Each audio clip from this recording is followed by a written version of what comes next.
আগে চেক করো, তারপরে বিশ্বাস করবা, ঠিক কিনা? তাহলে এখন থেকে একটা কিছু শুনলে বিশ্বাস করবেন। একজন এসে বলল, ভাইজান আপনার মেয়েরা দেখলাম আরেক ছেলের সাথে বাজারে ঘোরাফেরা করে, ওই রমনার বটমূলে দেখলাম আপনার মেয়ে আরেক ছেলের নিয়ে ফষ্টি নষ্টি করে, লোকের কথা বিশ্বাস করে বাসায় যে মেয়ের চুলের মধ্যে ধরে মাইর, আইজো মার কাইলো মাইর, এরকম হতে পারে না? হয়তো ওই লোক আপনার মেয়ের মতো দেখতে আরেক মেয়েকে দেখছেন, এরকম হয় কিনা সমাজে? একজন এসে বললো, ভাই আপনি এখানে ভাবিরও তো দেখলাম ওই জায়গায় আরেক লোকের সাথে ঘোরাফেরা করতেছে, খবর রাখেন না বাসা? আপনি রেগে মেগে, ঘটনা কি? আমার খেয়ে আমার পরে আরেকজনের সাথে, যে এই বাড়িতে যে মাইর, কোনো কথা নেই। দেখবেন যে ছোট্ট মারামারি থেকে এই ঘটনা অনেক সময় বিচ্ছেদ বা ডিভোর্স পর্যন্ত গড়ায়, ঠিক কিনা? ওই যে শোনা কথায় কান দিছে, ফাতা ভাই আপনি চেক করেন নাই, হয়তো আপনার স্ত্রীর মতো দেখতে বা আপনার স্ত্রী যে জামা পরে, যে পোশাক পরে, এরকম পোশাক পরে আরেক নারীকে দেখছে, আপনার বউ না এটা। আপনার মেয়ের ব্যাপারে যে তথ্য দিয়েছে এটা সঠিক নয়, সে আপনার মেয়ের মতো আরেকটা মেয়েকে দেখেছে, এসে আপনার কাছে বলে দিছে, আপনি বিশ্বাস করছেন। ভেজাল আছে না নাই? এই ভেজালগুলোকে থামানোর জন্য কোরআনে এই বিধানগুলো নাজিল করেছে কে? তাহলে ফরিদপুরের ভাইরা, সমাজটাকে সুন্দর রাখার তথ্য একটা শুনলেই বিশ্বাস করবেন না। সিলে কান নিয়ে গেছে, শুনলেই সিলের পিছনে দৌড়, নাকি? কি করবেন? আগে কানে হাত দিয়ে একটু দেখবো কান দুইটা আছে না নাই, তারপরে চিলের পেছনে দৌড়ান। তাহলে এখন থেকে আমরা তথ্য একটা শুনলেই বিশ্বাস করব। তাহলে কি করবেন? বলতে হবে কি করবেন? যাচাই বাছাই, জাস্টিফিকেশন অফ দ্য নিউজ। কোন নিউজ জাস্টিফিকেশন ছাড়া আমরা প্রচার করব, বিশ্বাস করব, শেয়ার করব না। আল্লাহ বললেন, ইয়া আইয়ুহাল্লাযীনা আমানু লা ইয়াসখার কওমুম মিন কওম। ওহে আমার ঈমানদার বান্দারা, শোনো শোনো, খবরদার কখনো কোনো মুমিন বান্দারে ঠাট্টা করো না, অবজ্ঞা করো না, ঠাট্টা করো না। তার মনে কষ্ট হয় এমন কোন কথা তারে বলো না। Never scoff of anybody. কাউকে নিয়ে ঠাট্টা করবেন না, তার দেহ নিয়ে, তার আকৃতি নিয়ে, তার বংশ নিয়ে। এক লোকের বাবা ছিল চোর, কিন্তু তার ছেলে অনেক ভালো। আপনি কি তারা বলতে পারবেন তুই চোরের ঘরের চোর? বলতে পারবেন? চুরি করছে বাবা, ওর কি দোষ? কথা বলেন। এগুলো কবিরা গুনাহ। আওয়াজ করে বলেন তো কি গুনাহ? কবিরা গুনাহ। কারো আকৃতি নিয়ে, আমার ফরিদপুরের কলিজার টুকরা যুবক ভাইরা, কারো আকৃতি নিয়ে কখনো অবজ্ঞা করবে না, তুচ্ছ জ্ঞান করবে না। এটা কবিরা গুনাহ, এটা আল্লাহ খুব অপছন্দ করেন। এর কারণ আকৃতিটা আমাদের হাতে নাই।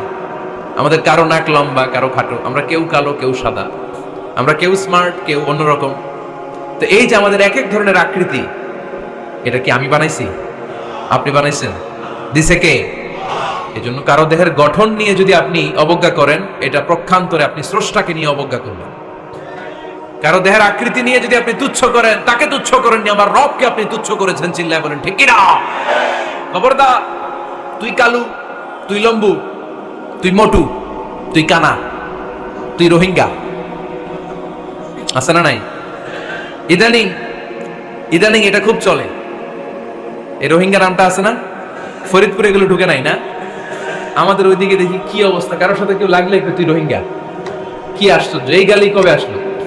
হ্যাঁ, অনেক ধরনের গালি। ঢাকায় আর একটা চলে ফইন নির্বুত, কি বলে? এই এগুলো আগে শুনি নাই আমরা, রিসেন্ট এগুলো বলা শুরু করছে, ফইন নির্বুত, রোহিঙ্গা। না, এগুলো বলে আপনি কাউকে অবজ্ঞা করতে পারবেন? পারবেন না। খবরদার, এটা কবিরা গুনাহ, এটা ছোট গুনাহ মনে করবেন না। কারণ আকৃতি নিয়ে তুচ্ছ করা যায় না, কারণ আকৃতি দান করেছে কে? ওয়াল্লাযী ইউসাউবিরুকুম ফিল আরহামি কাইফা ইয়াশা, লা ইলাহা ইল্লা হুয়াল আজিজুল হাকীম। তিনি এমন সত্তা, যিনি তোমাদের চেহারার অবয়ব দিয়েছেন, তোমাদের আকৃতি দান করেছেন তখন যখন তোমরা মায়ের পেটের ভেতরে ছোট্ট জোকের মতো ছিলা। মায়ের পেটের ভেতরে আমরা যখন সবাই এত ছোট্ট, তখনই আমাদের চেহারার আকৃতি দিয়েছে কে? কে সুন্দর হব, কে ছেলে হব, কে মেয়ে হব, কে মোটা হব, কে চিকন হব, আমার ইচ্ছা হয়েছে? আওয়াজ করে বলতে হবে, কার ইচ্ছায়?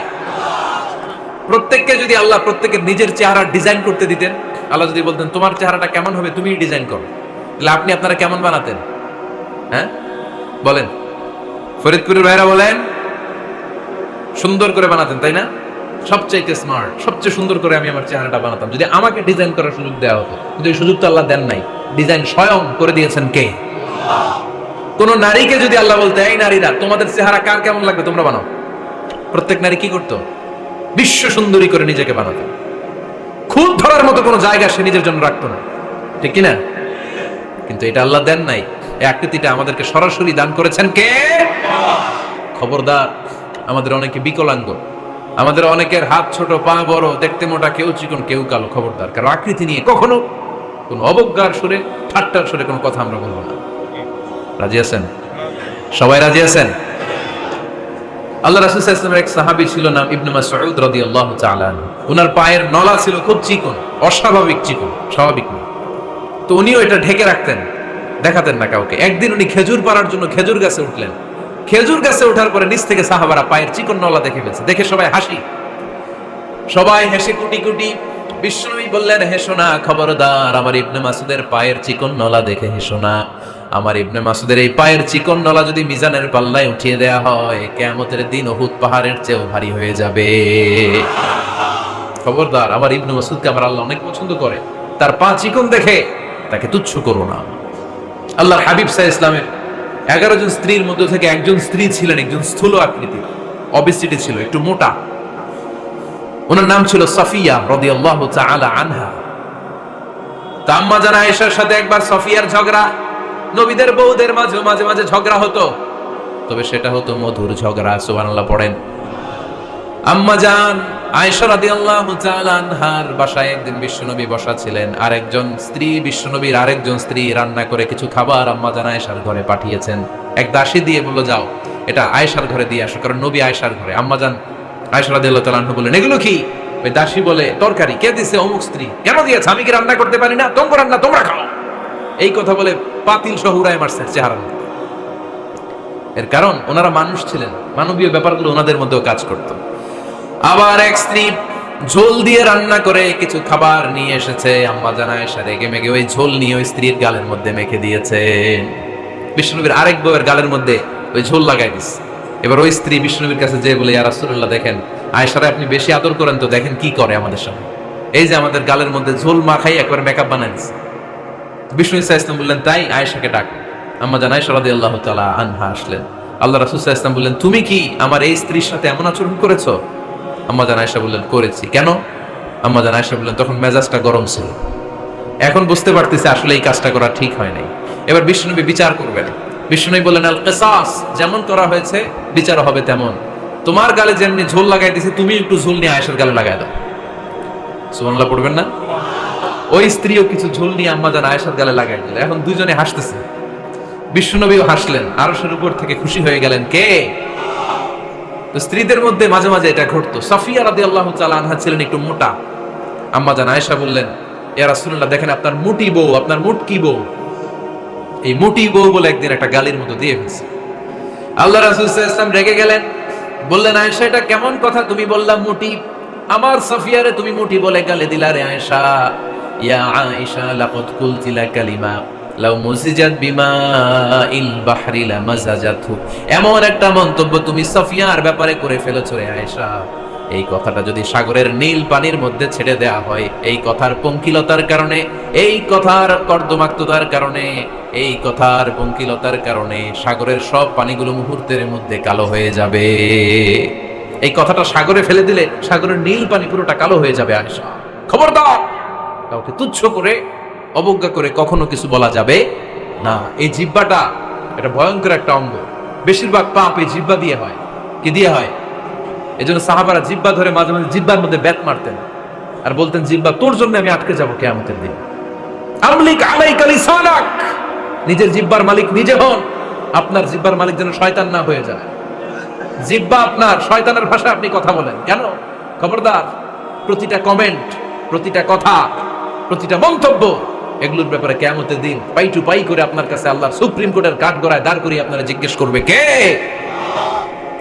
এজন্য বিষ্ণু বলছেন, মাইয়াদমানলি মা বাইনা লিহিয়াইহি ওয়া মা বাইনা রিজলাইহি আদমান লাহুল জান্নাহ। আমার কোন উম্মত যদি দুইটা অঙ্গের গ্যারান্টি আমারে দেয়, আমি আমার উম্মতকে জান্নাতের গ্যারান্টি দেব। দুইটা অঙ্গের, একটা হলো জিহ্বা আর একটা লজ্জাস্থান। দুই চোয়ালের মাঝে যা থাকে লিজ্জা, জিহ্বা, আর দুই পায়ের মাঝখানে যা থাকে লজ্জাস্থান। এই দুইটা অঙ্গের গ্যারান্টি যদি বিশ্বনবীকে আপনি দেন, যে নবী জিহ্বা আর লজ্জাস্থান এই দুইটা অঙ্গের কোনো পাপ আমি করব না, নবী বলে, আমি দুনিয়ায় তোমার জান্নাতের গ্যারান্টি দেব। এজন্য জিহ্বাটারে সামলান, যা মনে চায় বললেন। খবর আছে না নাই? খবর আছে। মা ইয়ালফিযু মিন কাউলিন ইল্লা লাদাইহি রাকীবুন আতীদ। যা মুখ দিয়ে বের হয় লিখে রাখার জন্য দুইজন ফেরেশতা রেডি করে রেখেছে কে? চিল্লায় বলেন। যতদিন আমরা বেঁচে থাকবো ততদিন থাকবে আমাদের কাঁধে। আমরা মরে যাবো, এই ফেরেশতারা উড়াল দিবে, ঠিক কি না? দুই কান্দে জি ছিল যে তোমার দুইজনা পাহারা, তোমারে একলা থইয়া পালাইছে তাহারা। তোমার আট কুঠুরি নয় দরজা বন্ধ এবার হলো রে হলো, মুখে আল্লাহ রসুল সবে বলো, ও মুখে আল্লাহ রসুল সবে বলো। দুয়ারে আইসাছে পালকি নাই হরি গাও তোলো রে তোলো, মুখে আল্লাহ রসুল সবে বলো। ঠিক না? এজন্য সাবধান। আমলিক আলাইকা লিসানাক, নিজের জিহ্বার মালিক নিজে হন। মন যা চায় মুমিন তখন ইচ্ছা মতো মন মতো কোনো মন্তব্য ছুটতে পারে না। বিশ্বাসী বলে যদি নিজেকে দাবি করেন, নিজের জিহ্বার মালিক নিজে থাকার দরকার আছে না নাই?